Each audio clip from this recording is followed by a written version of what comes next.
Jeff Bezos ni umwe mu bagabo bakomeye ku isi mu bucuruzi n'ikoranabuhanga. Niwe washinze Amazon, kompanyi ikomeye cyane yahinduye uburyo abantu bagura ibintu ku isi yose. Yanashinze Blue Origin, ni sosiyete igamije kugeza abantu mu kirere. Yavutse kuwa 12 Mutarama 1964 muri Leta Zunze Ubumwe za Amerika, kandi yabaye umwe mu bakire cyane ku isi. Murakaza neza mu kiganiro Ubuzima bushoboka. Benshi twibaza uko byagenze ngo bagere ku gasongero, ariko turacukumbura tukamenya neza ibanga ibyamamare tuzi byakoresheje kugira ngo bagere ku gasongero, aho twese tuba tureba tukibaza uko byagenze ngo bahagere. Ni inkuru mpamo mu rugendo rwabo, zigizwe n'ibyiza ndetse n'ibibi, ariko zikaba zararemye ubuhangange mu ngeri barimo: politike, umuziki, filime, siporo, ubucurabwenge, ubwanditsi, ubukungu ndetse n'ibindi. Niba ukoze subscribe bwa mbere hano kuri MUHIRE JC official, urakaza neza mu muryango mugari w'abakunzi b'imyidagaduro yigisha. Uyu munsi tugiye kuvuga ku mukire uri mu bakire bagezweho ku isi, Jeff Bezos. Bahaye ikaze. Jeff Bezos yavukiye mu muryango woroheje. Nyina yamubyaye akiri muto cyane, nyuma aza gushaka undi mugabo witwaga Mike Bezos wamureze nka se. Kuva akiri umwana yakundaga cyane ubumenyi n'ikoranabuhanga.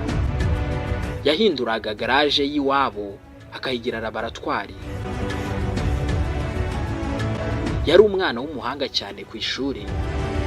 Yize muri Princeton University, aho yize computer science ndetse na electrical engineering.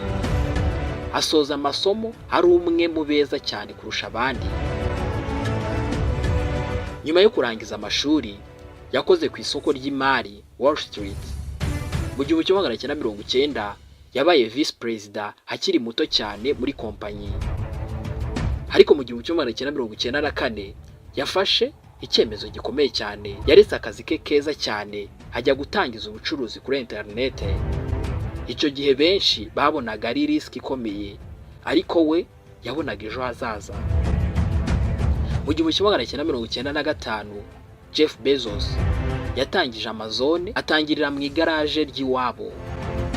Yatangiye kugurisha ibitabo kuri internet.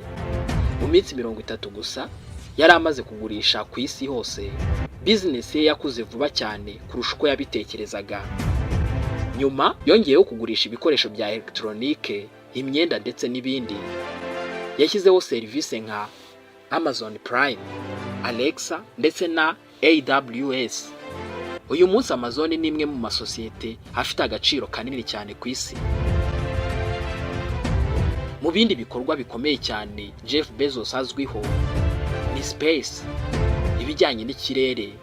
Bezos yashinze icyitwa Blue Origin mu 2000. Intego yayo ni ukugabanya igiciro cyo kujya mu kirere, ndetse yewe muri 2021 ubwe yigeze kujya mu kirere akoresheje rokete ye.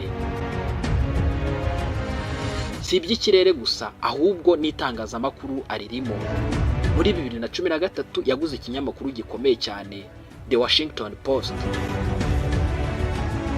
Ibijyanye n'ubutunzi bwe, Jeff Bezos yabaye umwe mu bakire ba mbere ku isi. Ubutunzi bwe bwigeze kurenga miliyoni 200 z'amadolari. Amafaranga ye yose ayakomora cyane ku migabane ya kompanyi ye Amazon. Ibi bigaragaza ko igitekerezo cyiza gishyizwe mu bikorwa gishobora guhindura isi.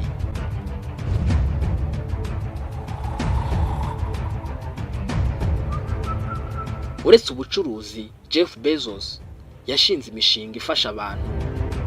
Bezos Day One Fund ifasha imiryango itishoboye. Bezos Earth Fund irwanya ihindagurika ry'ikirere. Yatanze miliyari nyinshi mu gufasha isi kuba nziza. Ibijyanye n'ubuzima bwe bwite, yashakanye na Mackenzie Scott mu 1993 kugera muri 2019. Nyuma yaje kurongora Lauren Sanchez. Ubu ngubu afite abana 4, abahungu 3 n'umukobwa umwe. Ntago twava kuri aya mateka agaragaza ubuzima bwa Jeff Bezos tutarebye philosophy of life, isomo ku buzima. ubuzima bwa Jeff Bezos buratubwira ngo fata risk ifite intego, kubera ko gutsinda bisaba gutinyuka. Tekereza kure, long term thinking. Shyiramo udushya cyangwa se innovation, kubera ko ari ryo shingiro ry'intsinzi. Tangirira hasi ariko nyine utekereze hejuru cyane. Umukiriya niwe wa mbere, customer obsession. Ibi ngibi nibyo byaranze cyangwa se bikiranga na Jeff Bezos kuva yitangira kugera n'ubu. Yigeze kuvuga ngo invention is the root of our success. Guhanga udushya niyo soko y'intsinzi yacu. Jeff Bezos ni urugero rwiza rw'umuntu wahinduye isi akoresheje igitekerezo kimwe cyoroshye ariko gikomeza ibintu byinshi. Yerekanye ko iyo ufashe kwiyemeza ukongeraho ubumenyi ugafata risk tanga intsinzi idasanzwe. Ni nahanga nsoreje ikiganiro cyacu ubuzima bushoboka, ikiganiro tuvuga ku mateka y'ibyamamare biriho cyangwa se byabayeho, hanyuma tukagira icyo tubyigiraho. Niba utari wakoze subscribe ukaba uyikoze, urakaza neza mu isi y'abakunzi b'imyidagaduro yigisha. Naho utamu kindi kiganiro.